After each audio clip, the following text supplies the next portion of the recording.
Hey hi friends. So last எபிசோடில் ஒரு சின்ன மாலோடைய டாப் ஃப்ளோரில் லீ அப்படின்ற ஒரு பொண்ணு கஃபே வச்சு நடத்திட்டு இருந்திருக்கா. பட் அந்த இடத்துடைய ஓனரு கொஞ்சம் சுயநலமாக யோசிச்சு அந்த லீயை அனுப்பிட்டு அவர் அந்த இடத்துல வந்து கஃபேவை ரன் பண்ண ஆரம்பிச்சிருக்காரு. இதனால அந்த லீ பொண்ணு பயங்கரமாக சண்டைலாம் போட்டிருப்பா. அப்போ எதிர்பாராத விதமாக அந்த சண்டையில் அந்த மால் ஓனருடைய ஒய்ஃப் வந்துட்டு அந்த லீ பொண்ணை கொலை பண்ணிடுறாங்க. இது எல்லாமே அந்த பொண்ணுடைய மெமரிஸ் நம்ம ஹீரோக்குள்ளே வந்தது மூலமாக அவனுக்கு தெரிய வந்திருக்கும். பட் இப்போ அந்த பொண்ணுடைய டெட் பாடி எங்கே இருக்குது அப்படின்னு சொல்லிட்டு எல்லாருமே பார்த்தீங்கன்னா அந்த மால்குள்ளே தேட ஆரம்பிக்கிறாங்க நம்ம ஹீரோவோட டீம் ஆட்கள்லாம். ஸோ இதுக்கப்புறம் நடக்க போகிறத நம்ம இந்த எபிசோடில் பார்க்கலாம். ஸ்டார்டிங் சீனில் அடுத்து இப்படி எல்லாருமே அந்த மால்குள்ளே எங்கே அந்த டெட் பாடி இருக்கும் அப்படின்னு சொல்லி தேடிட்டே இருக்கும்போது ஒரு இடம் அவங்களுக்கு சந்தேகமாக இருக்க மாதிரி இருக்குது. அதாவது இப்போ கொஞ்சம் ரெனோவேஷன் ஒர்க்லாம் பண்ண மாதிரி இருக்குது. அந்த இடத்துல ஒரு ரூம் இருந்துச்சு, ஆனால் அது ஏன் அடைக்கணும் அப்படின்னு சொல்லிட்டு இவங்களுக்கு ஒரு டவுட்டு. சரி, நம்ம அந்த ஒர்க்கை பண்ணவங்ககிட்டே போயிட்டு ஏன் டேரெக்டாக கேட்கக்கூடாது அப்படின்னு சொல்லிட்டு அந்த மாலுடைய அண்டர் கிரவுண்டில் ரெனோவேஷன் ஒர்க் பண்ண ஒருத்தர்கிட்ட போயிட்டு நம்ம ஹீரோ டேரெக்டாக கேட்குறான், அங்கே நீங்கள் என்ன ஒர்க் பார்த்தீங்க அப்படின்னு சொல்ல, ஒன்றும் இல்லை சார், அங்கே ஒரு பழைய ரூம் இருந்துச்சு, அது பார்க்க அந்த இடத்துக்கு செட் ஆகாமல் கொஞ்சம் இடத்துக்கு அடசலாக இருந்துச்சுன்னு சொல்லிட்டு அந்த மாலுடைய ஓனர் இருக்கார்ல அவருடைய ஒய்ஃப் தான் வந்து அந்த இடத்த அடைக்க சொன்னாங்க, அதான் நானும் அடைச்சேன் அப்படின்னு சொல்ல நம்ம ஹீரோவுக்கு இப்போ கன்ஃபார்மாக தெரிஞ்சிச்சு. ஓகே, அப்படின்னா அந்த இறந்து போன பொண்ணு லீயோடைய டெட் பாடியை அந்த ஓனருடைய ஒய்ஃபை அங்கே தான் மறைச்சு வச்சிருக்காங்க போல அப்படின்னு சொல்லிட்டு இந்த விஷயத்தை பற்றி நம்ம ஹீரோயின்கிட்டையும் சொல்கிறா. பட் டேரெக்டாக இவங்களால அந்த இடத்துக்குள்ளே இப்போ போக முடியாது. ஏன்னா அந்த மாலுடைய ஓனர் வந்து அதுக்கு அக்செப்ட் பண்ண மாட்டார். இப்போ தான் நாங்கள் ரெனோவேஷன்லாம் பண்ணோம், இடிக்கக்கூடாது அப்படின்னு சொல்லிட்டு. அதனால அவர் மூலமாகவே இந்த இடத்த இடிக்கிறதுக்காக அவர்கிட்ட ஒரு பிட்டை போடுறாங்க. ஸ்டார்டிங்கில் இவங்க இந்த மாலுக்கு வந்ததுக்கான ரீசன் என்ன, அங்கே ஒரு சின்ன பையன் வந்துட்டு ஹார்ட் அட்டாக்ல இறந்து போயிருப்பான், அவனுடைய ஆவி அந்த இடத்துல சுற்றிட்டு இருக்குது, அது வெளியே அனுப்புங்க அப்படின்னு சொல்லி தானே வந்திருப்பாரு. ஸோ அந்த பையனுடைய ஆன்மா இப்போ வரைக்கும் உங்களுடைய இடத்த விட்டு போகல அப்படின்ற மாதிரி சொல்லும்போது அவர் ஷாக் ஆகி கேட்குறாரு, என்ன சொல்கிறீங்க, இதுக்கு முன்னாடி தான் அந்த பையனுடைய ஆன்மாவை அனுப்பிட்டோம்னு சொன்னீங்க, இப்போ மறுபடியும் இப்படி சொல்கிறீங்க, தயவு செஞ்சு ஹெல்ப் பண்ணுங்க அப்படின்னு சொல்லி அவர் கதரும்போது, சார் இங்கே பாருங்க, ஒரு பிரச்சனையும் இல்லை, நம்ம ஈஸியாக அந்த பையனுடைய ஆன்மாவை அனுப்பிடலாம். ஆக்சுவலாக அந்த பையன் சாகிறதுக்கு முன்னாடி ஒரு ரிங்கு போட்டுருந்துருப்பான் போல, அது அவன் சாகிறதுக்கு முன்னாடி அவன் கையிலேருந்து கலண்டு கீழே உருண்டு ஓடி இருக்குது, எங்கடா போயிருக்குன்னு சொல்லி நாங்கள் செக் பண்ணி பார்த்ததில்ல, இப்போ நீங்கள் ரீசெண்டாக ரெனோவேஷன் ஒர்க் பண்ணியிருக்கீங்களா இங்கே அண்டர் கிரவுண்டில், அந்த ரூமுக்குள்ளே தான் சார் இருக்குது, நம்ம மட்டும் எப்படியாவது அந்த ரூமை உடச்சி அந்த ரிங்கை எடுத்துட்டோம்னு வச்சுக்கோங்களேன், அந்த பையனுடைய பேயை முழுமையாகவே நம்ம இந்த இடத்தை விட்டு அனுப்பிடலாம்ல அப்படின்னு சொல்ல அவர் பார்த்தீங்கன்னா பயத்தில் இருக்கிறதுனால சரி ஓகேப்பா அப்போனா இடிச்சு அந்த ரிங்கை எடுத்துருங்க அப்படின்னு சொல்லிட்டு ஒரு மாதிரி பதட்டத்திலே அப்ரூவ் கொடுத்துட்றாரு. அப்புறம் என்ன, அந்த லீயோட டெட் பாடி உள்ளே தான் இருக்கும் அப்படின்னு சொல்லி செக் பண்ணுறதுக்கு நம்ம ஆளுங்க எல்லாருமே வந்து உள்ளே போயிட்டாங்க. சுற்றியில் வச்சு அடி அடின்னு அடிச்சு அந்த ரெனோவேஷன் பண்ண இடத்த வந்து இடிச்சிட்டு இருப்பாங்க. அப்போ சரியாக விஷயம் தெரிஞ்சு அந்த இடத்துக்கு அந்த லேண்ட் ஓனருடைய ஒய்ஃப் வேறு வந்துடுறாங்களா. வந்ததும் வராதுமா பயங்கரமாக வேற கத்திட்டு இருக்காங்க, என்ன பண்ணிட்டு இருக்கீங்க, எதுக்காக இப்போ இதெல்லாம் உடைக்கிறீங்க, இப்போ தானே இது ரெனோவேஷன் பண்ணது அப்படின்லாம் சொல்லிட்டு இருக்கும்போது அந்த ஹஸ்பண்ட் சொல்கிறாரு, கொஞ்சம் பொறுமையாயிருமா, இப்போ தான் வந்துட்டு ஒரு விஷயத்தை வந்து அவங்க சொன்னாங்க, அதுக்காக தான் நான் வந்து இது உடைக்க சொல்கிறேன், வேற ஒன்றும் இல்லை அப்படின்னு சொல்லும்போது, இல்லை இல்லை நீங்கள் இதை உடைக்கக்கூடாதுன்னு சொல்லிட்டு அவங்க கத்திட்டே இருக்கிறாங்க. ஆனால் கடைசியாக அந்த ரூமை அடித்து உடச்சி ஓப்பன் பண்ணிடுறாங்க. அந்த ஒய்ஃபுக்கெல்லாம் வந்துட்டு உயிரே போயிடுச்சு, அவ்வளோதான் மாட்டிக்கிட்டேன், என்னோட வாழ்க்கை முடிஞ்சிச்சு அப்படின்லாம் யோசிச்சுட்டு இருக்காங்க. கரெக்டாக உள்ள ஒரு மூட்டையும் இருக்குது. ஹீரோ உள்ளே போயிட்டு அதை ஓப்பன் பண்ணி பார்க்குறான், பார்த்தா அதில் வெறும் குப்பை தான் இருக்குது. இவங்களுக்கு சுத்தமாக ஒன்றுமே புரியல. அப்போ இந்த டெட் பாடி இங்கே இல்லையா அப்படின்னு சொல்லிட்டு முழிச்சிட்டு இருக்கும்போது திடீர்னு அந்த பொண்ணுடைய ஆன்மா பார்த்தீங்கன்னா உள்ளே இருக்கிற மாதிரி இந்த லேடிக்கு தெரிய ஆரம்பிக்குது, அதாவது அந்த லேண்ட் ஓனருடைய ஒய்ஃபுக்கு. ஸோ ரொம்ப கொடூரமாக ரத்த கலரையாக இருக்கிற மாதிரி வேறு தெரியுதா. இந்த லேடி பயங்கரமாக கத்த ஆரம்பிக்கிறாங்க, ஐயோ ஐயோ அந்த பேய் உள்ளே தான் இருக்குது அப்படின்னு சொல்லிட்டு அலற ஆரம்பிக்கிறாங்க. அப்போ திடீர்னு பார்த்தீங்கன்னா சைடில் ஒரு சந்திலேருந்து இன்னொரு பை கீழே விழுது. அது விழுந்ததுக்கப்புறம் இவங்க எல்லாருக்கும் பயங்கரமான பேட் ஸ்மெல் அடிக்குது. அது மூலமாகவே இவங்க தெரிஞ்சுக்கிறாங்க அதுதான் அந்த பொண்ணுடைய டெட் பாடி அப்படின்னு சொல்லிட்டு. ஸோ கடைசியாக அதை கண்டுபிடிச்சிட்டாங்க. அது மட்டும் இல்லாமல் அந்த பொண்ணுடைய ஆவியை தான் வந்துட்டு இவங்க மேலுள்ளதுக்கு அனுப்பிட்டாங்கல்ல. அப்படி இருக்கும்போது மறுபடியும் அந்த பொண்ணுடைய ஆவி எப்படி தெரியுது அப்படின்ற மாதிரி உங்களுக்கு ஒரு கன்ஃபியூஷன் இருக்கலாம். எனக்கும் அதே மாதிரி தான் இருக்குது. மேபி அந்த பொண்ணுடைய டெட் பாடிக்கு இறுதி சடங்குலாம் இப்போ வரைக்கும் பண்ணாமல் இருந்ததுனால அந்த பொண்ணுடைய ஆவி இப்போ வரைக்கும் மேலுள்ளதுக்கு போகாமல் இருக்கலாம். அப்புறம் நெக்ஸ்ட் சீனில் போலீஸ் கிட்ட போயிட்டு அந்த லீ பொண்ணுடைய டெட் பாடியை ஹேண்ட் ஓவர் பண்ணிட்டாங்க. இந்த பொண்ணை கொலை பண்ணது அந்த லேண்ட் ஓனருடைய ஒய்ஃப் தான், ஸோ நீங்கள் போயிட்டு அவங்கள விசாரிங்க அப்படின்லாம் சொல்லும்போது அங்கே இருக்கக்கூடிய போலீஸ் ஆஃபீஸர் வேறு யாரும் இல்லை, இதுக்கு முன்னாடி நம்ம ஹீரோயினோட மேனேஜர் லேடி இருக்கால்ல அவளை ஒரு மாதிரி கொஞ்சம் பார்த்துட்டே இருந்திருப்பான், நான் கூட சொல்லியிருப்பேன் இவங்க ரெண்டு பேருக்கும் ஆல்ரெடி ஒருத்தர் தெரியும் போல அப்படின்னு சொல்லிட்டு அதே போலீஸ் ஆஃபீஸர் தான். ஸோ நம்ம வந்து இவரை டிடெக்டிவ் அப்படின்னு சொல்லி கூப்பிடலாம். இதுக்கப்புறம் நீங்கள் அப்படியே ஞாபகம் வச்சுக்கோங்க. அவர் வந்து இப்போ என்ன கேட்குறாருன்னா, இந்த பொண்ணுடைய டெட் பாடியும் அங்கே தான் இருந்துச்சு அப்படின்றது உங்களுக்கு எப்படி தெரியும், இதெல்லாம் நம்புற மாதிரியே இல்லையே, அதுவும் ரெனோவேஷன் பண்ண ஒரு இடம் க்ளோஸ் பண்ணி இருந்திருக்கு, அதுக்குள்ளே போயிட்டு நீங்கள் இந்த பொண்ணுடைய டெட் பாடியை எடுத்துகிட்டு வந்திருக்கீங்க, எப்படி ஒருவேளை நீங்கள் தான் அந்த பொண்ணை கொலை பண்ணி உள்ளே போட்டிங்களா என்ன அப்படின்னு சொல்லிட்டு இவங்க பக்கம் வேற மாற்றி கேட்க ஆரம்பிக்கிறாரு. அதுக்கு இவங்களும் சொல்கிறாங்க, இந்த மாதிரி பேய் ஓட்டுவோம், அது மூலமாக எங்களுக்கு தெரிய வந்துச்சு அப்படின்லாம் சொல்கிறாங்க. பட் அவர் நம்புற மாதிரி தெரில. பட் இருந்தாலும் நம்ம ஹீரோயினோட மேனேஜர் லேடி இருக்கால அவள் அங்கே வந்து லீகலாக பேசி முன்ஜாமீன்லாம் வாங்கிட்டு வந்துட்டு எப்படியோ இவங்க ரெண்டு பேரையும் வெளியே எடுத்துட்டா. அப்புறம் நைட் ஆகுது. நம்ம ஹீரோயினோட டீம் பார்த்தீங்கன்னா ஒன்றா உட்காந்து இந்த பிரெட்டெல்லாம் ஒரு மாதிரி பண்ணி சாப்பிட்டுட்டு இருக்காங்க. அவங்களுக்கு ரொம்ப சந்தோஷம், எப்படியோ இந்த கேஸும் நல்லபடியாக முடிஞ்சிச்சு, தப்பு பண்ணவங்களுக்கும் நம்ம தண்டனை வாங்கி கொடுத்துட்டோம் அப்படின்னு சொல்லிட்டு இப்படி இவங்க சாப்பிட்டுட்டு இருக்கும்போது அங்கே ஒரு லேடி வராங்க. அவங்க வேற யாரும் இல்லை, அந்த இறந்து போன பொண்ணு லீ இருக்கால அவளுடைய க்ளோஸ் ஃப்ரெண்டு தான். இப்போ கூட ட்ரக் ட்ரக்கில் அந்த சின்ன கஃபே மாதிரி வச்சிருக்காங்கல்ல. ஸோ அவள் வந்துட்டு நம்ம ஹீரோவை பார்க்க வரும்போது இவங்களுக்குலாம் ஒன்றுமே புரியல. இந்த பொண்ணு எதுக்காக இங்கே வந்திருக்கு அப்படின்னு யோசிக்கும் போது நம்ம ஹீரோ பார்த்தீங்கன்னா டக்குன்னு அவளை வெளியே கூட்டு போயிட்டு அவங்க கிட்ட கொஞ்சம் காசு வாங்கிக்கிறான். ஆக்சுவலாக இந்த கேஸை வந்து நாங்கள் க்ளோஸ் பண்ணி கொடுக்குறோம், அதுக்கு பதிலாக நீங்கள் வந்து எனக்கு கொஞ்சம் காசு கொடுக்கணும் அப்படின்ற மாதிரி அந்த லீயோட ஃப்ரெண்டு கிட்ட நம்ம ஹீரோ ஃபஸ்ட்டே சொல்லியிருந்திருப்போம் போல. அதனால தான் அந்த லீ பொண்ணுடைய கேஸை முடிச்சு கொடுத்ததுனால அந்த ஃப்ரெண்டுக்காரி நம்ம ஹீரோவுக்கு காசு கொடுக்கறதுக்கு வந்திருக்கா. ஸோ அதை நம்ம ஹீரோ வாங்கி வைக்கும் போது ஹீரோயின் கரெக்டாக பார்த்துடுறா. ஏண்டா டேய், நீ கடைசி வரைக்கும் இந்த ஃப்ராடு பண்ணுற வேலையை விடவே மாட்டல, காசு சம்பாதிக்கிறது மட்டும் தான் உன் நோக்கம் இல்லை அப்படின்னு சொல்லும்போது, இல்லை நான் இதுக்காக உழைச்சிருக்கேன், அதுக்காக தான் வாங்கினேன் அப்படின்னு சொல்லும்போது, என்ன உழைச்சி கிழிச்சேனா, இல்லைன்னா உன்னால் ஒன்றுமே பண்ணிருக்க முடியாதுன்னு சொல்லிட்டு ஹீரோவை அடிக்கிறதுக்கு ஒரு மாதிரி துரத்திக்கிட்டு இருக்கிறா. இப்போ இதே நேரத்தில் அங்கே ஸ்டேஷனில் இருக்கக்கூடிய அந்த லேடியை காட்டுறாங்க. அதான் அந்த லேண்ட் ஓனருடைய ஒய்ஃபு. அவங்களுக்கு இப்போ வரைக்கும் அந்த லீ பொண்ணுடைய பேய் வந்து தெரிஞ்சுக்கிட்டே இருக்கு போல. அங்கே விசாரணை பண்ணுற ரூமில் கூட அப்படியே எல்லா இடத்துலையும் பார்த்துட்டு, ஐயோ என்னை விட்டுரு, நான் எல்லாத்தையுமே ஒத்துக்கிறேன், நான் தான் இவளை கொலை பண்ணேன், நான் தான் அந்த லீயை கொலை பண்ணேன் அப்படின்னு சொல்லிட்டு அவங்களே ஒத்துக்கிறாங்க. பட் அவங்களுக்கு இப்போ வரைக்கும் அந்த பேய் இருக்க மாதிரி வேற கண்ணுக்கு தெரியுதா, அதனால ரொம்ப பயந்துகிட்டே இருக்கிறாங்க. ஸோ இதை அந்த இன்ஸ்பெக்டரும் பார்த்துட்டு இருக்காரு. அப்போ அவங்க சொன்னது உண்மைதான் போல, இவ தான் கொலை பண்ணியிருக்கா அப்படின்னு சொல்லிட்டு. பட் இருந்தாலும் இந்த இன்ஸ்பெக்டருக்கு நம்ம ஹீரோயினோட கேங் மேலே ஒரு கண்ணு இருக்கு. அடிக்கடி நம்ம ஹீரோயினோட இடத்துக்குலாம் போயிட்டு அங்கே இருக்கக்கூடிய விஷயங்களை வாட்ச் பண்ணிட்டே இருக்கான். அவங்க என்ன பண்ணுறாங்க ஏது பண்ணுறாங்கன்னு சொல்லிட்டு. இப்போ அப்படியே கட் பண்ணால் நெக்ஸ்ட் நம்ம ஹீரோயின் வந்து வீட்டில் இருப்பா. அப்போ முழுக்க முழுக்க நம்ம ஹீரோவை பற்றி மட்டும் தான் யோசிச்சுக்கிட்டே இருப்பா. ஏன்னா அவளுக்கு போக போக நம்ம ஹீரோவோட கேரக்டர் வந்து கொஞ்சம் பிடிச்சிருக்கு போல. நல்லது பண்ணணும் அப்படின்றதுக்காக அவனை பற்றி கூட அவ்வளோவா கவலைப்பட மாட்டான். ஆனால் என்ன கொஞ்சம் பணத்து மேலே அதிகமாக ஆசைப்படுறான் நாய், வேற ஒன்றும் இல்லை அப்படின்னு சொல்லிட்டு ஹீரோயின் யோசிச்சு பார்த்துட்டு இருக்கா. அப்போ அவள் அம்மாவோட ஆவியும் அங்கே உட்காந்து இதெல்லாம் கேட்டுட்டு தான் இருப்பாங்க. ஸோ இப்போ அப்படியே நெக்ஸ்ட் நம்ம ஹீரோவை காட்டுறாங்க. அவன் நேற்று அந்த பணத்தை அந்த பொண்ணுகிட்ட இருந்து வாங்கினதுக்கப்புறம் பயங்கரமாக செலவு பண்ண ஆரம்பிக்கிறான். இந்த அளவுக்கு பயங்கரமாக செலவு பண்ணி எவ்வளோ நாள் ஆச்சு, இப்போதான் நிம்மதியாக இருக்குது அப்படின்னு சொல்லிட்டு அவன் பர்ச்சேஸ் பண்ண எல்லாத்தையுமே எடுத்துகிட்டு வெளியே வரலான்னு பார்க்கும்போது யாரோ ஒருத்தங்க அவன் தலையிலே அடிச்சு அவனை அங்கேருந்து இழுத்துட்டு போகிறாங்க. கண் முழிச்சு பார்த்தா அவன் கை கால்லாம் கட்டப்பட்டிருக்கு, அப்படியே ஒரு மாதிரி தொங்கிட்டு இருக்கிறான். ஏய் யாரா நீங்கள், எதுக்காகடா என்ன இப்படி இழுத்துட்டு வந்தீங்க, உங்களுக்கு என்ன வேணும் அப்படின்னு சொல்லி அவன் கேட்டுட்டு இருக்கும்போது பார்த்தா அவனுக்கு முன்னாடி உட்காந்துட்டு இருக்கிறது சேர்மேனு. ஸோ இப்போதான் தெரிய வருது, சேர்மேன் தான் அவன் ஆட்களை வச்சு இப்படி நம்ம ஹீரோவை அடிச்சு இழுத்துட்டு வந்திருக்கான். எதுக்காகனா நம்ம ஹீரோவையும் ஹீரோயினையும் அந்த இடத்த வந்து காலி பண்ணணும் அப்படின்னு சொல்லிட்டு இருந்திருப்பான்ல. ஸோ அதனால தான் வாய் வார்த்தையாக எத்தனை டைம் சொன்னாலும் இவங்க கேட்க மாட்டானுங்க, கொஞ்சம் நம்ம வயலன்ஸில் இறங்கி பார்க்கலாம் அப்படின்னு சொல்லிட்டு இப்படி நம்ம ஹீரோவை கடத்திட்டு வந்து கொடுமைப்படுத்தி பேசிட்டு இருக்கிறான். ஒழுங்கா அந்த இடத்த காலி பண்ணுவியா இல்லையா அப்படின்னு சொல்லிட்டு. நம்ம ஹீரோ ஆனால் முடியாது, நான் என்னத்துக்கு காலி பண்ணணும், நான் என்ன தப்பு பண்ணேன் அப்படின்னு சொல்லி அவன் பேசிகிட்டு இருக்கும்போது பக்கத்துலேயே நம்ம ஹீரோயின் உட்காந்துட்டு இருக்கா. ஆக்சுவலாக அவளையும் பார்த்தீங்கன்னா அடிச்சு இழுத்து வந்திருப்பாங்க போல். அதுக்கப்புறம் நம்ம ஹீரோவை போட்டு எல்லாம் மாங்குன்னு அடிக்க ஆரம்பிக்கிறானுங்க. அப்போ நம்ம ஹீரோயின் கிட்ட ஒரு டாக்குமெண்ட்டை கொடுத்து அந்த சேர்மேனும் சொல்கிறான், ஒழுங்கா இப்போ இதில் சைன் பண்ணி உன் இடத்த எனக்கு எழுதி கொடுக்குறியா, இல்லை உன் கண் முன்னாடியே நான் இவனை சாகடிக்கவா அப்படின்னு சொல்லிட்டு இருக்கும்போது ஹீரோயினுக்கு என்ன முடிவு எடுக்கிறதுனே தெரியல. ஹீரோ வேற போட்டு பயங்கரமாக அடிச்சுட்டே இருக்கிறாங்க. ஒரு கட்டத்துக்கு மேலே கத்தி எடுத்துட்டு வந்து அவனை குத்த வரலாம் அப்படின்னு சொல்லி பார்க்கும்போது கரெக்டாக ஹீரோயின் சரி நம்ம கையெழுத்து போட்டு கொடுத்துடலாம் அப்படின்னு சொல்லி யோசிப்பா. அப்ப திடீர்னு அவனுடைய கழுத்துல இருக்கக்கூடிய அந்த செயின் பாத்தீங்கன்னா கீழே விழுந்துருச்சு. அதுக்கப்புறம் என்ன, அந்த இடத்துல சேர்மேனுக்கு பக்கத்திலேயே நம்ம ஹீரோவோட அங்கிள் பேயா சுத்திட்டு இருந்திருப்பார்ல, அவருடைய ஆன்மா இப்போ ஹீரோவோட உடம்புக்குள்ள போயிடுச்சு. போன உடனே கட்டெல்லாம் பிரிச்சுட்டு அங்க இருக்கக்கூடிய அடியாட்கள் எல்லாருமே போட்டு தும்சம் பண்ணிட்டு இருக்கிறாரு. அப்புறம் கடைசியா சேர்மேனையும் வந்து அடிச்சு போலக்கலாம் அப்படின்னு பார்க்கும்போது அவரு நம்ம ஹீரோவோட கழுத்தை பிடிச்சி நெருக்க ஆரம்பிக்கிறாரு. யார்டா நீ ஓவரா பண்ணிட்டு இருக்கிற, ஒழுங்கா அந்த இடத்த காலி பண்ணிட்டு போசோன்னா போக மாட்டியா நீ அப்படின்னு சொல்லிட்டு இருக்கும்போது இப்போ அவனுடைய உடம்புல இருக்கிறது அவன் அங்கிளோட ஆன்மா தானே. ஸோ அதனால என்ன சொல்றாரு, ஏய் நீ சொல்லி தானடா நான் எல்லாருமே கொலை பண்ணேன், ஒழுங்கா என்னோட இடத்த எனக்கே மட்டும் குடுறா, என்னோட அபார்ட்மெண்ட் எனக்கு வேணும் அப்படின்னு சொல்லி அவர் கேட்டுட்டு இருக்காரு. இதை கேட்கும் போது இவருக்கே ஒண்ணுமே புரியல, என்ன இவன் வளர்றான், ஆனா இவன் சொல்றதுல ஏதோ ஒரு விஷயம் கனெக்ட் ஆகிற மாதிரியே இருக்கு அப்படின்னு சொல்லிட்டு புரியாம யோசிக்கிறாரு. அது மட்டும் இல்லாம இப்போ அந்த ஹீரோவோட அங்கிள் பேசுறத வச்சு பார்க்கும்போது அவர் ஏதோ தெரியாம நெருப்பு பற்ற வச்சிருப்பாரு, அதனால ஒரு 7-8 பேர் செத்து போயிருப்பாங்க அப்படின்னு தான் நம்ம பார்த்திருப்போம். பட் ஆக்சுவலா நம்ம ஹீரோவோட அங்கிள் அவங்க எல்லாருமே நெருப்பை வச்சு கொலை பண்ணியிருந்திருக்காரு. அதுவும் இந்த சேர்மேன் சொல்லி தான் பண்ணிருக்காரு போல. அதனால தான் இப்போ நீ சொல்லிதானே அந்த கொலை எல்லாத்தையுமே பண்ண, ஒழுங்கா என்னோட இடத்த மறுபடியும் எனக்கே கொடு அப்படின்னு சொல்லி ஒரு மாதிரி பேசிட்டு இருக்கிறாரு.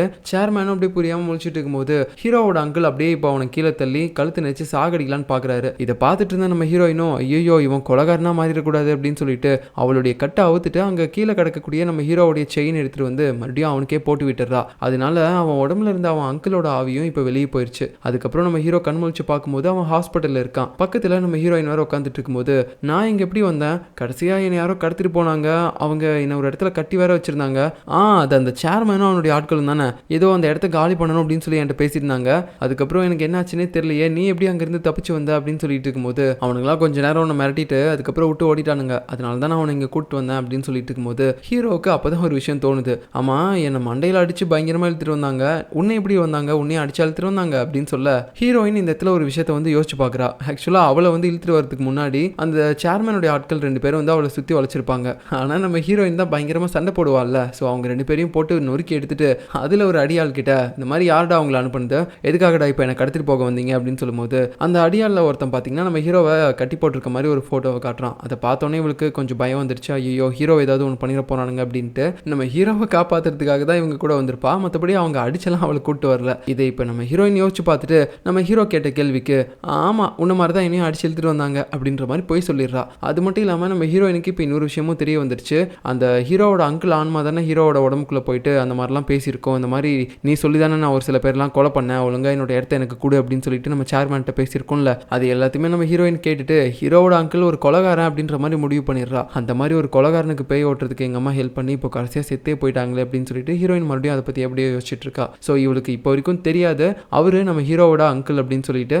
இப்போ அப்படியே நெக்ஸ்ட் நம்ம ஹீரோயின் அவள் மேனேஜர் கிட்ட 20 வருஷத்துக்கு முன்னாடி என்னோட அம்மா இறந்து போன கேஸை ஒரு போலீஸ் விசாரிச்சுட்டு இருந்தாருன்னு நான் கேள்விப்பட்டேன், அந்த போலீஸை வந்து நான் பார்க்கணும், ஸோ அவரை பார்க்கறதுக்கான அப்பாயின்மெண்ட்டை நீ ஏற்பாடு பண்ணு அப்படின்னு சொல்லும்போது இந்த மேனேஜர் லேடியும் என்ன இவ திடீர்னு இப்படி கேட்குறா அப்படின்னு சொல்லிட்டு ஓகே அப்படின்னு சொல்லிடுறா. நெக்ஸ்ட் அந்த இன்ஸ்பெக்டரை காட்டுறாங்க. அவன் பார்த்தீங்கன்னா நம்ம ஹீரோயினோட கேங்கில் இருக்க எல்லாரை பற்றின டீட்டெயில்ஸும் எடுத்து வச்சிருக்கான். இவன் எதுக்காக ஹீரோயினோட கேங் மேலே இவ்வளோ குறியா இருக்கான் அப்படின்னு பார்க்கும்போது இப்போ தான் அவன் ஒரு ஃப்ளாஷ்பேக்கை பற்றி யோசிக்கிறான். ஆக்சுவலாக இந்த டிடெக்டிவும் அந்த மேனேஜர் லேடியும் அடிக்கடி ஒருத்தர் தெரிஞ்ச மாதிரியே பார்த்துருப்பாங்கல்ல, அது எதனாலனா இந்த 2 பேரும் சின்ன வயசில் வந்துட்டு லவ் பண்ணியிருப்பாங்க போல. பட் இவங்க 2 பேரும் லவ் பண்ணுறதுக்கு முன்னாடியே அந்த மேனேஜர் லேடி வந்து ப்ரெக்னெண்ட்டாக இருந்திருக்காங்க வேற யாரோ ஒருத்தர் கூட ரிலேஷன்ஷிப்பில் இருந்து. அதுக்கப்புறமேட்டு அந்த குழந்தையும் பெற்றிருக்காங்க. ஆனால் அந்த குழந்தை கொஞ்சம் பெரியவளாக வளர்ந்ததுக்கப்புறம் ஏதோ ஒரு ஆக்சிடென்ட்டில் செத்து போயிருப்பா போல. அந்த குற்ற உணர்ச்சியை தாங்க முடியாமல் இந்த மேனேஜர் லேடியும் வந்துட்டு யார் கூடயும் சரியாக பேசி பழகாமையே இருந்திருப்பாங்க போல. அந்த நேரத்தில் தான் லவ் பண்ணுறேன்னு சொல்லிட்டு இந்த இன்ஸ்பெக்டரும் வந்திருப்பான். பட் அவனையும் பார்த்தீங்கன்னா இந்த மேனேஜர் லேடி வந்து அவாய்ட் பண்ணி இருந்திருப்பா. ஸோ இதுதான் இவங்க 2 பேருக்கு நடுவுலையும் இருக்க ஃப்ளாஷ்பேக் போல. அதுக்கப்புறம் நம்ம மேனேஜர் லேடி தான் காட்டுறாங்க. அவள் பார்த்தீங்கன்னா இப்போ நம்ம ஹீரோயினை 20 வருஷத்துக்கு முன்னாடி அவள் அம்மாவுடைய கேஸை பார்த்த ஒரு போலீஸ் ஆஃபீஸர் மீட் பண்ணணும் அப்படின்னு சொல்லி இருந்திருப்பாள்ல, அந்த போலீஸ் ஆஃபீஸருக்கு தான் இப்போ இவர் கால் பண்ணிட்டு இந்த மாதிரி நாளைக்கு ஹீரோயின் வந்து உங்களை பார்க்கணும்னு சொல்லியிருக்கா, நீங்கள் போய் அவளை பாருங்க, பட் நிறைய விஷயங்களை சொல்லிடாதீங்க அப்படின்னு சொல்லிட்டு ஏதோ பொடி வச்சு பேசுகிற மாதிரியே பேசுகிறா. அப்புறம் அடுத்த நாள் காலையில் அந்த போலீஸ் ஆஃபீஸரை நம்ம ஹீரோயின் மீட் பண்ணுறா. இந்த மாதிரி என்னோட அம்மா இறந்து போனப்போ அந்த இடத்துல வேறு ஏதாவது எவிடன்ஸ்லாம் கிடைச்சிச்சா, இல்லை சந்தேகப்படுற மாதிரி வேறு ஏதாவது இருந்துச்சா, யாராவது ஒருத்தங்க அந்த நேரத்தில் கொஞ்சம் சஸ்பெக்ட் லிஸ்ட்டில் இருந்தாங்களா அப்படின்லாம் கேட்கும்போது இவர் எதுக்குமே சரியாக ஆன்சர் பண்ண மாட்டாரு. இல்லை அப்படிலாம் ஒன்றும் இல்லை, நான் உள்ளே போகும்போது அங்கே உங்கள் அம்மா இறந்து போய் கிடந்திருந்தாங்க, அப்புறம் நீயும் மயக்கத்தில் இருந்த வேற யாரும் இல்லை அப்படின்னு சொல்ல ஹீரோயின் உடனே அப்படியா அங்கே வேற யாரும் 2 பேர் இல்லையா, ஒரு பெரியவர் அப்புறம் சின்ன பையன் அப்படின்னு சொல்லிட்டு நம்ம ஹீரோவையும் அவனுடைய அங்கிளை பற்றியும் தான் கேட்குறா. அதுக்கு அந்த போலீஸ் ஆஃபீஸரும் இல்லை அப்படிலாம் யாரும் இல்லை அப்படின்னு சொல்லிட்டு ஒரு மாதிரி மழுப்பிட்டே பேசிட்டு இருக்கிறாரு. ஏன்னா இவருக்கு லாஸ்ட்டாக கால் பண்ணிட்டு அந்த மேனேஜர் லேடி சொல்லியிருப்பாள்ல, நீங்கள் ஒரு சில விஷயங்களை அவகிட்ட சொல்லாமே பேசுங்க அப்படின்னு சொல்லிட்டு, அதனால தான் வந்துட்டு இவர் இப்படி பேசுகிறாரு போல. இதே நேரத்தில் அந்த சேர்மன் இருக்கான்ல, அவனுக்கு ஒரு அசிஸ்டன்ட் லேடி இருப்பாங்க. அவங்க கிட்ட வந்து இவன் சொல்லியிருப்பான் போல, இந்த மாதிரி அந்த ஹீரோயினை பற்றியும் ஹீரோவை பற்றியும் நீ டீட்டெயில்ஸ் கலெக்ட் பண்ணிட்டு வந்து என்கிட்ட சொல்லு அப்படின்னு சொல்லிட்டு, அதனால அவங்க 2 பேரை பற்றியும் சேர்மன் கிட்ட சொல்லிட்டு இருக்கிறா. இந்த மாதிரி ஹீரோயின் வந்து உண்மையாகவே பேய் ஓட்டுறவ, ஆனால் ஹீரோ அப்படி கிடையாது, அவன் பேய் இருக்க மாதிரி நம்ப வச்சு சும்மா ஒரு பாவலை காட்டி பேய் ஓட்டுற மாதிரி பண்ணிட்டு இருக்கிறான், அவன் வந்து ஒரு ஏமாத்துக்காரன் அப்படின்லாம் சொல்லும்போது, சரி இவன் எதுக்காக நேற்று என்கிட்ட ஒரு மாதிரி வியர்டாக பேசினா, நம்ம இதுக்கு முன்னாடி ஒருத்தனை கொலை பண்ணோம்ல அவனை மாதிரியே எதுக்காக பேசினா அப்படின்னு சொல்லும்போது உடனே அந்த அசிஸ்டன்ட் லேடியும் ஆமாம் சார் இன்னொரு விஷயம் உங்ககிட்ட சொல்லலை, ஆக்சுவலாக அந்த ஹீரோ வேற யாரும் இல்லை, 20 வருஷத்துக்கு முன்னாடி நம்ம ஒருத்தனை கொலை பண்ணோம்ல அவனுடைய ரிலேட்டிவ் தான் சார் அப்படின்னு சொல்லும்போது, ஓஹோ அப்போ அவனுடைய அங்கிள் தான் எல்லா விஷயத்தையும் இவங்ககிட்ட சொல்லியிருப்பான் போல, அதனால தான் அவன் அந்த மாதிரிலாம் என்கிட்ட பேசினா அப்படின்னு சொல்லிட்டு இவர் யோசிச்சு பார்த்துட்டு இருக்காரு. ஸோ இப்போ நமக்கு ஒரு அப்படியே ஒரு ஃப்ளாஷ்பேக்கையும் காட்டுறாங்க.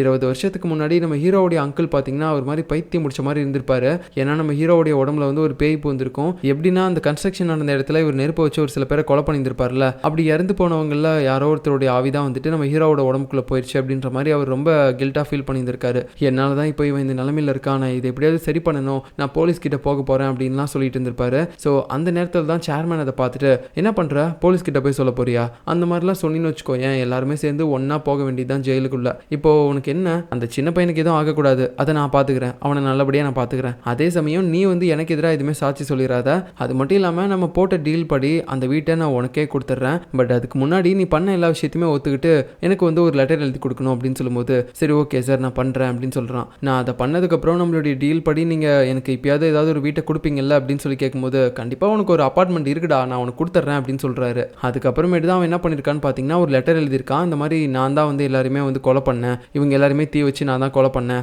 அப்படின்னு சொல்லிட்டு அந்த ஹீரோவுடைய அங்கிள் அவர் கைப்பட ஒரு லெட்டர் எழுதி சைன் பண்ணி கொடுத்துருப்பாரு. அதுக்கப்புறம் அந்த சேர்மேன் பார்த்தீங்கன்னா சரி இப்போ இந்த ஜூஸை குடுறா அப்படின்னு சொல்லும்போது அவரும் ஒரு மாதிரி தாகத்தில் இருந்ததுனால ஜூஸை குடிக்கிறாரு. பட் அதில் விஷம் கலந்து கொடுத்துருப்பான் போல. ஸோ நம்ம ஹீரோவோட அங்கிள் அப்படியே இறந்து போயிருப்பாரு. இப்படி தான் இவர் செத்துருப்பாரு. ஸோ இவங்க 2 பேருக்கு நடுவில் இருந்த டீல் என்ன அப்படின்னு பார்த்தீங்கன்னா இந்த சேர்மேன் வந்துட்டு வந்துட்டு ஒரு இடத்த வந்து கன்ஸ்ட்ரக்ஷன் பண்ணியிருந்திருப்பார்ல அந்த டைமில். ஸோ அப்போ தான் அங்கே இருக்கக்கூடிய ஆட்களை காலி பண்ண சொல்லியிருக்காரு, அங்கே இருக்க வீட்டெல்லாம் இடிக்கணும் அப்படின்னு சொல்லிட்டு. அப்போது அந்த இடத்துல தான் நம்ம ஹீரோவோட அங்கிளும் வாழ்ந்துட்டு இருந்திருக்காரு. இந்த மாதிரி வீட்டை அடிச்சா நான் எங்கே போவேன் அப்படின்னு சொல்லும்போது அப்போ தான் இந்த சேர்மேன் வந்து ஹீரோவோட அங்கிள் கிட்ட ஒரு டீல் போட்டிருக்காரு. நான் சொல்கிறத மட்டும் நீ பண்ணுறியா, உனக்கு தனியாக ஒரு ஃப்ளாட் கொடுத்துட்றேன், இந்த இடத்துல இருக்கக்கூடிய வீடுகளில் ஆளே இல்லாத வீட்டெல்லாம் பார்த்து எரிச்சு விடு, இதை பார்த்து மற்ற மக்களும் பயந்து ஓடிடுவாங்க, அப்புறம் இந்த இடத்துல நான் ஆக்கிரமிச்சு ஒரு புது பில்டிங் கட்டிடுவேன் அப்படின்னு சொல்ல அதே மாதிரி தான் நம்ம ஹீரோவோட அங்கிளும் பண்ணியிருக்காரு. பட் என்ன ஆயிருக்குன்னா அவர் பற்ற வச்ச நெருப்பு கொஞ்சம் கட்டுக்கடங்காமல் போனதுனால அங்கே இருக்கக்கூடிய அப்பாவி மக்களும் ஒரு சில பேர் இறந்து போயிருந்திருக்காங்க. பட் என்னதான் இருந்தாலும் கடைசியாக இவங்க டீல் போட்ட மாதிரி ஹீரோவோட அங்கிள் கிட்ட அந்த ஃப்ளாட் ஏதாவது ஒன்று கொடுத்தாரான்னு பார்த்தீங்கன்னா அதுவும் கொடுக்கல.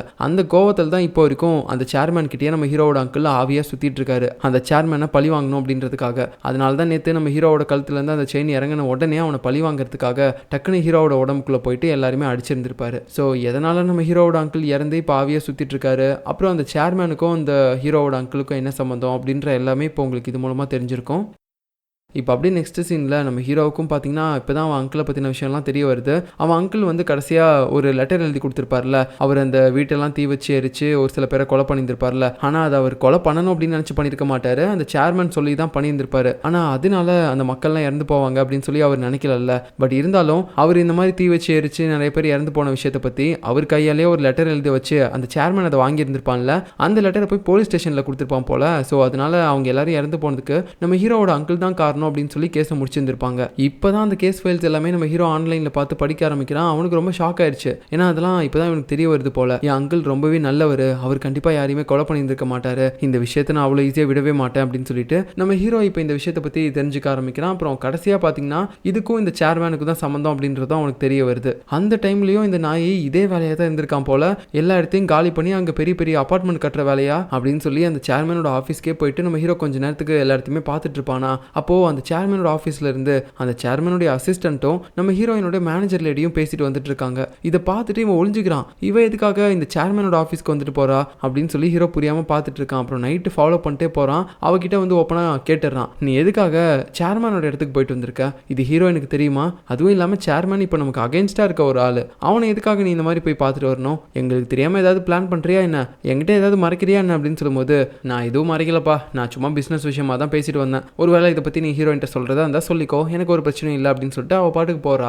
ஸோ இப்படி இவ பேசுறதெல்லாம் பார்க்கும்போது நிஜமாவே ஏதோ ஒரு தப்பு பண்ணுறா அப்படின்ற மாதிரி தான் நமக்கு தோணுது, அதுவும் ஹீரோயினுக்கே தெரியாமல். பட் இருந்தாலும் இதை ஹீரோயின்ட்ட சொல்லலாமா வேணாமா அப்படின்னு சொல்லிட்டு ஹீரோவும் அவனுடைய ஃப்ரெண்டும் ஒரு மாதிரி யோசிச்சுட்டே இருக்காங்க அந்த மேனேஜர் லேடியை பார்த்துக்கிட்டு. அதுக்கப்புறம் பார்த்தீங்கன்னா நம்ம ஹீரோயினோட ஆஃபீஸ்க்கு இப்போ புதுசாக இன்னொரு கிளைண்ட் வராங்க. ஒரு வயசான பாட்டியை கூட்டிகிட்டு அவங்களுடைய பொண்ணும் பையனும் வந்திருக்காங்க. ஸோ என்ன மேட்டர் அப்படின்னு கேட்கும்போது அந்த பாட்டியோடைய குழந்தைங்களும் சொல்கிறாங்க. அப்படியே நமக்கு ஃப்ளாஷ்பேக்கையும் காட்டுறாங்க.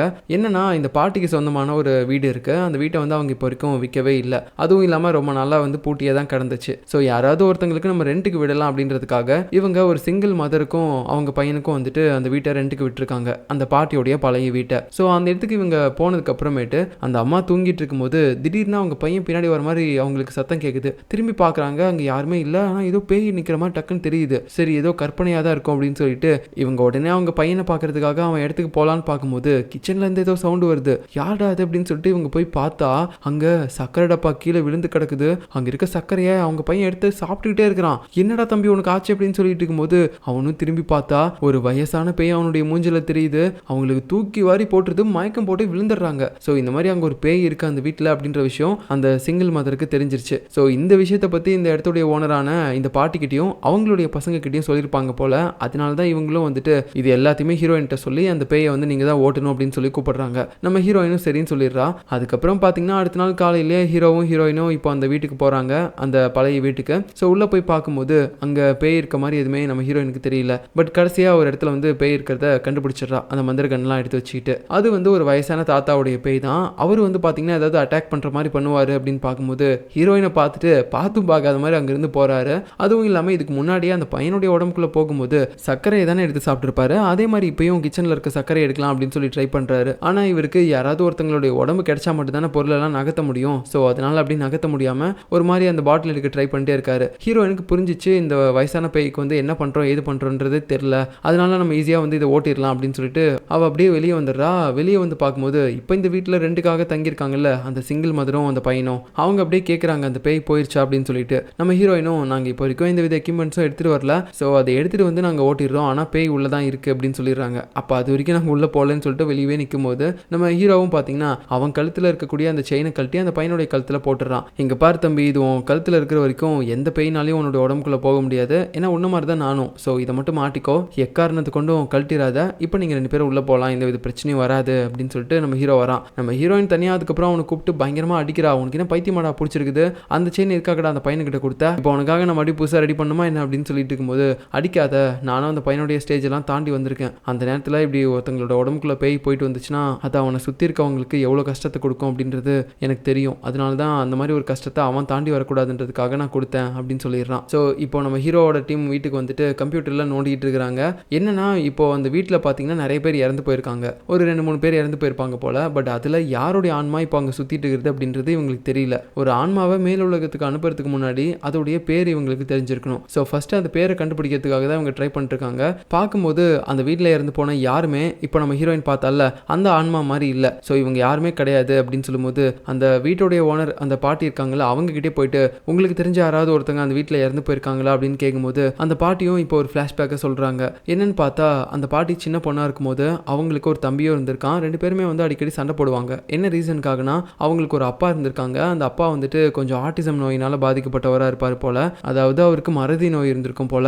என்ன பண்ணுறோம் ஏது பண்ணுறோம் அப்படின்றது அவருக்கே தெரியாது. அதனால அந்த தம்பிக்காரன் வந்துட்டு அடிக்கடி சண்டை போட்டே இருந்திருப்பான் இந்த பாட்டிக்கிட்ட. இந்த மாதிரி அப்பா வச்சிட்டு இருக்கிறது நமக்கு ரொம்ப கஷ்டமாக இருக்குது, பேசாமல் அவரை போயிட்டு நம்ம ஏதாவது முதியோர் இல்லத்தில் விட்டுடலாம் அப்படின்னு சொல்லும்போது அந்த பாட்டியும் வந்துட்டு அவங்களுடைய தம்பியை கோவத்தில் அடிச்சிருப்பாங்க. என்ன வார்த்தை பேசுகிற, நம்ம அப்பா தான் நமக்கு எல்லாமே, அவரை போய் முதியோர் இல்லத்தில் சேர்க்க சொல்கிறியா என்ன, அவர் என்ன அனாதியா அப்படின்னு சொல்லிட்டு ஒரு மாதிரி கோவத்தில் பேசியிருப்பா. அதனால அவங்களுடைய தம்பிக்காரனும் ஒரு மாதிரி கோவத்தோடு அங்கேருந்து போயிருப்பான். நைட்டும் பார்த்தீங்கன்னா அவன் பாட்டுக்கு யார்கிட்டையுமே சொல்லாமல் அப்படியே அங்கேருந்து வெளியே போயிருந்திருப்பான். இந்த விஷயம் எல்லாத்தையுமே அவங்க இப்போ நம்ம ஹீரோகிட்டையும் சொல்லிட்டு இந்த மாதிரி அன்னைக்கு என் அப்பாவை அவன் கொலை பண்ணிட்டான் போல, என் அப்பாவை நான் பார்த்துக்க முடியலன்னு சொல்லிட்டே இருந்தேன், அதனால தான் அவரை கொலை பண்ணி அவர் எங்கேயோ புதைச்சிட்டு அவன் பாட்டுக்கு ஓடி போயிட்டான். இப்போ வரைக்கும் என்னுடைய அப்பாவும் எங்கே இருக்காங்கன்னு தெரியல, என் தம்பியும் எங்கே இருக்கான்னு தெரியல, ஆனால் எனக்கு நல்லா தெரியும் அந்த நாய் தான் என்னுடைய அப்பாவை கொலை பண்ணியிருக்கணும் அப்படின்னு சொல்லிட்டு ஒரு மாதிரி கோவத்தோட அவங்க தம்பியை பற்றி பேசுகிறாங்க. ஸோ இதுக்கப்புறம் நடக்க போகிறத நம்ம அடுத்த எபிசோடில் பார்க்கலாம். பாய்.